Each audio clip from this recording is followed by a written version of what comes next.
Articles from USA Today, guys. Ooh, talk about mainstream media. Pretty much as mainstream as it gets. This article is entitled "Metallic Spheres Found on Pacific Floor Are Interstellar in Origin. Harvard Professor Finds." Ooh, it's got to be true because he's a Harvard professor. I always like to point this out to you guys. The logical fallacies. Appeal to authority. One of the primary ones. So because it's a Harvard professor, you've been preconditioned to associate Harvard with education, knowledge, etc., etc. So you're going to hear that a Harvard professor is going to tell you something, and you're just supposed to believe it. Let's go into it. Ever since he first learned about the strange meteor falling to Earth, astrophysicist A.V. Loeb, small-heady, anyway, has been determined to discover whether it was indeed an extraterrestrial artifact that had crashed into the Pacific Ocean. All right, so first they're going to tell you that somebody saw a meteor falling to Earth some years ago. And then they're going to tell you that they went and found it in the ocean. Let's continue. Now the professor and theoretical astrophysicist. Let me ask you guys, why do you need to be theoretical astrophysicist? Physicist comes from the root word physics, doesn't it? Physics is a domain of science. Okay, let me ask this question. Why do you need a theoretical scientist? There's no theory in science. Science is about a method. It's called the scientific method. It's based on certain principles that are empirical. It follows certain logical dictates. There's no theory involved with science. There's no theoretical science, and there should be no theoretical astrophysicist.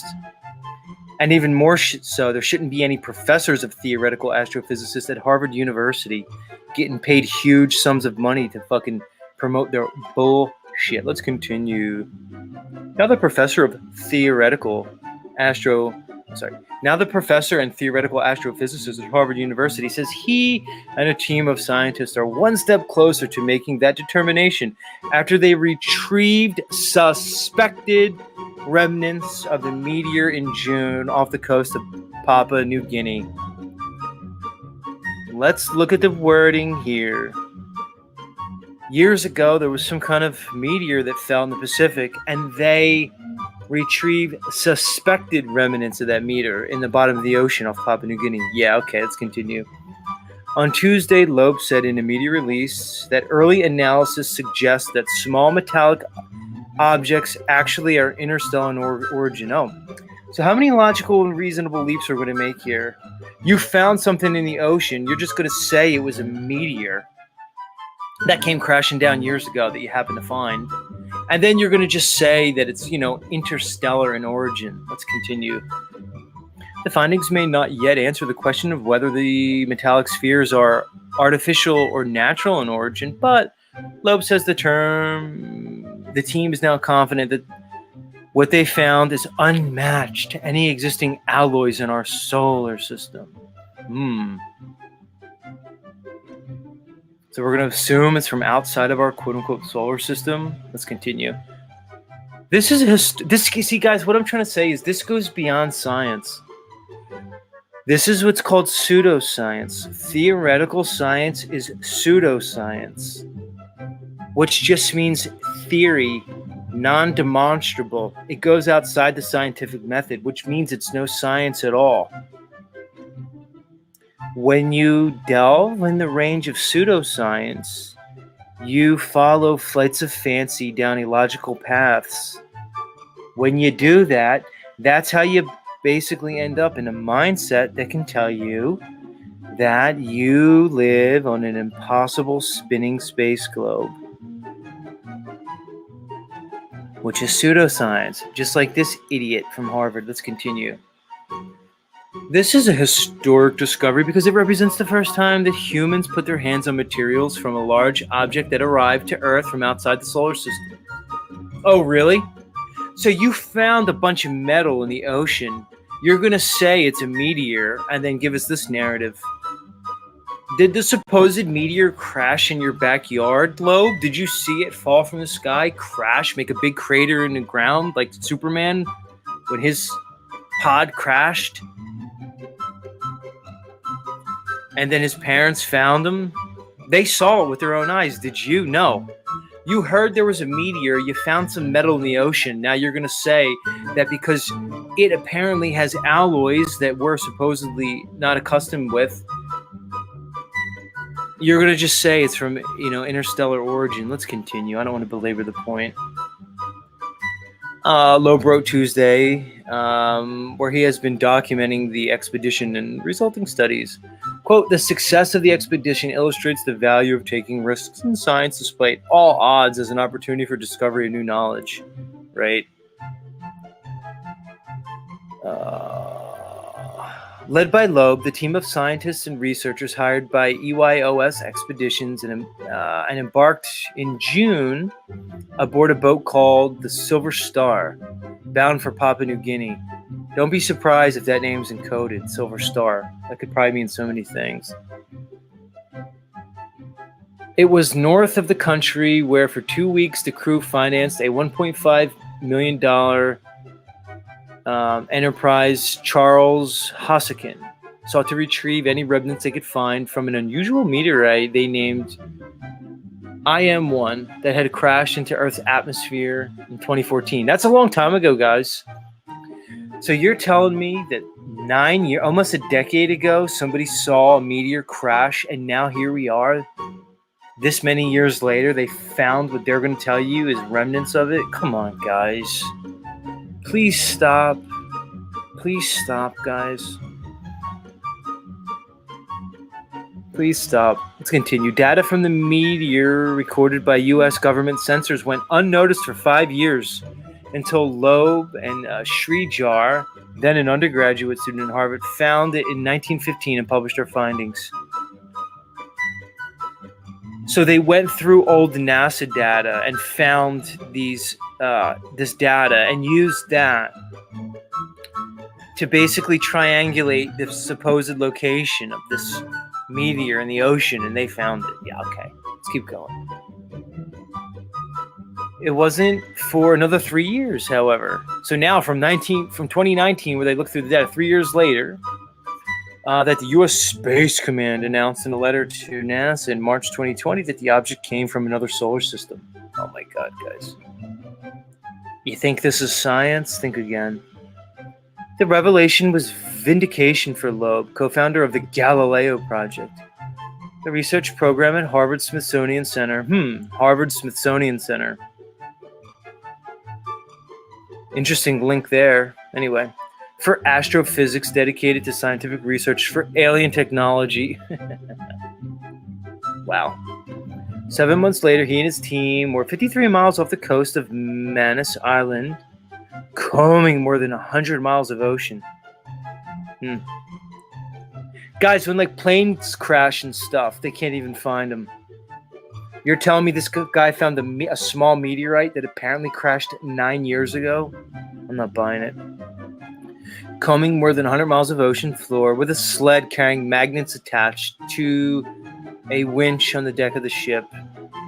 So they pulled up some magnetized minerals, and they're going to tell you it's a meteorite that's interstellar. That's basically what it's going to be. Without any evidence, guys, there's no causation here. Is this science just pulling up some magnetized minerals from the ocean, saying it's a strange alloy, and then claiming it's interstellar? Where's the scientist? Prove it to me. Prove what you found is the meteor you were looking for. Prove that a meteor is indeed what you tell me meteors are. Prove space, and then prove it came from that interstellar space. I'm not buying it. Pseudoscience at best. Joke. What does Z know? Let's continue. We're almost done. As fortune would have it, they found what they were looking for. Oh, you're just going to tell me they found what they were looking for? more than 700 sub-millimeter sized sphericals through 27 runs with sled that are so minuscule that they can only be seen with a... Oh, so they're microscopic. Oh, I thought you guys found like these big spheres. All right, so let's Z break it down for you. A fucking idiot from Harvard apparently took a big magnet and he ran it across the ocean floor in an area where he thinks the meteorite ran. There's no control. Guys, let me talk about scientists. Any Nathan Oakley fans here? I'll do it in my Nathan Oakley voice. IVDVCV, dummy, scientific method. Independent variable, dependent variable, and control variable. You have to have a constant to the control. You're going to call this science. Where's the control? Did he drag that same magnet across ocean floor elsewhere and see what he pulled up? No, he just did it in the 100-mile purported areas. What did he say? How big of it was it? 100 square miles? 100 miles. They didn't say square. They just said 100 miles, whatever that means, of ocean floor. Okay, so a dummy from Harvard in association with the Smithsonian Institute, or is it an institution now? I don't know. Weird. Anyway, let's continue.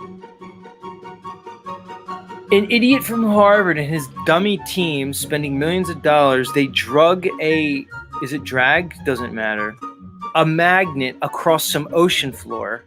They pulled up microscopic magnetized minerals that they're saying are called 700 sub-millimeter sized sphericals that can only be seen in a microscope. You basically pulled up some mineral dust, analyzed it, and said the composition, the alloy composition, is so rare and unseen that it only could have come from a fucking interstellar environment meteorite. And you have the balls to call this science. Wow. This article's better than I thought it was going to be. Don't worry, guys. I'll get my due someday. I know you guys don't like it that Z, the guy, comes on here and talks about eating pussy, makes jokes about things. I know you guys don't like it that Z's going to be one of the guys that's going to rip down all accepted academia and what they call science. I know it's hard for some of you people because you want to come on and have your channels and you want to pretend you're so high-minded and you want to give the persona that you're really smart. Z comes on here like a fucking goofs and destroys all you motherfuckers. It's got to be hard for you. Eat your heart out, douchebags. Let's continue.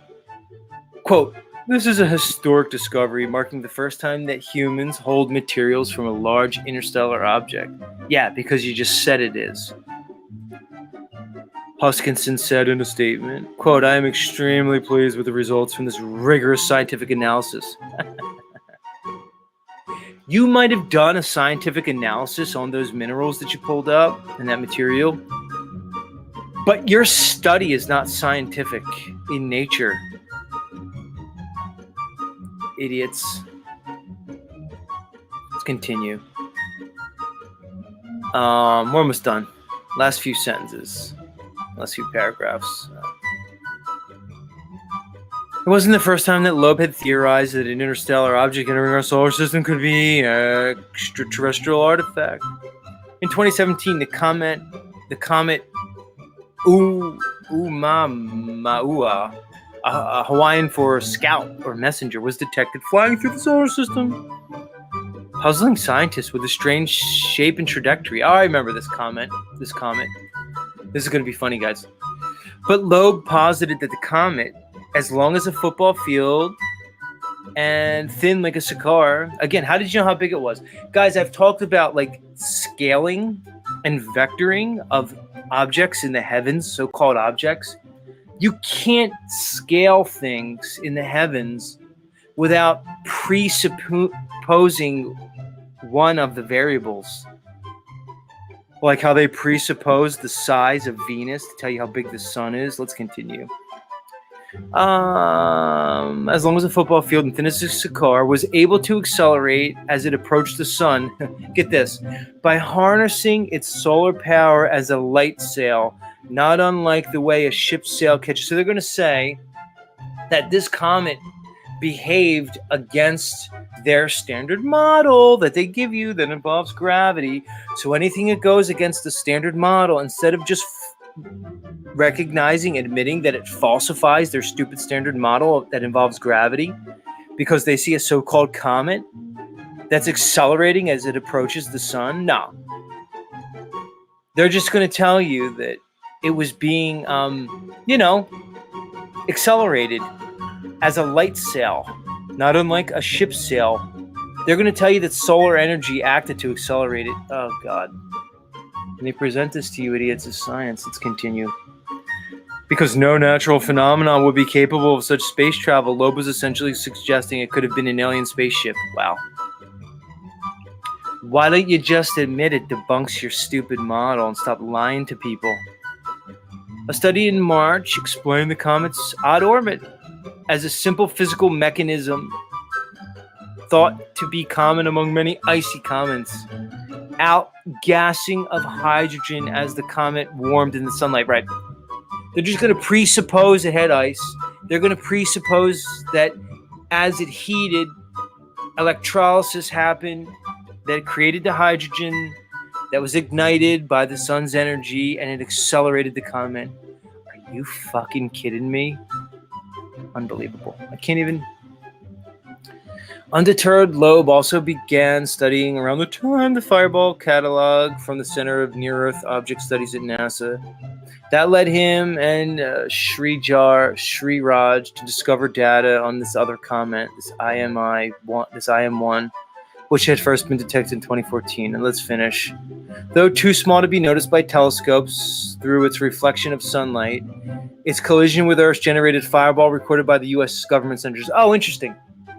So now not only are you telling me that you found this supposed meteorite that supposedly came from interstellar origin, you're telling me that I couldn't see it if I had a telescope, but only the government was able to sense the fireball that nobody reported seeing. Oh, interesting. Fucking believable. Because the meteor moved at a speed 2 times faster than nearly all the stars in the vicinity of the sun, Loeb and Sriraj concluded in a paper published in November in Astrophysical Journal that the fireball, like Oumuamua, had been interstellar. Wow. Whew. There's fucking more. I'm going to continue this because I'm like that. That's why I'm going to continue it. Early analysis shows that some sphericals from the meteor path contain extremely high abundances of unheard of composition of heavy elements. Oh, interesting. See, they don't say it's unheard of elements. They say it's the composition of the elements. You see how they slip? It's not, guys, okay, it's not, it's not kryptonite. Remember how they said, like, kryptonite was an element unseen because it came from Krypton? And it was like Superman's downfall? No. It's elements that we know, but it's the combination. It's the alloy of them. Researchers in the team say the composition of beryllium, lanthanum, and uranium, labeled as Belleau composition, does not match terrestrial alloys natural to Earth or fallout from nuclear explosions. Again, it's the composition. It's the alloy. It's not the minerals themselves. It's not the heavy elements themselves. Oh, God, it's... Guys, why do I see this, but other people can't? Why do I see this and others... I can't... Oh, God.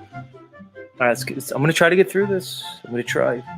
Additionally, the composition is not found in magma oceans on Earth, nor the Moon, Mars, or other natural bodies in our solar system. Oh, my God.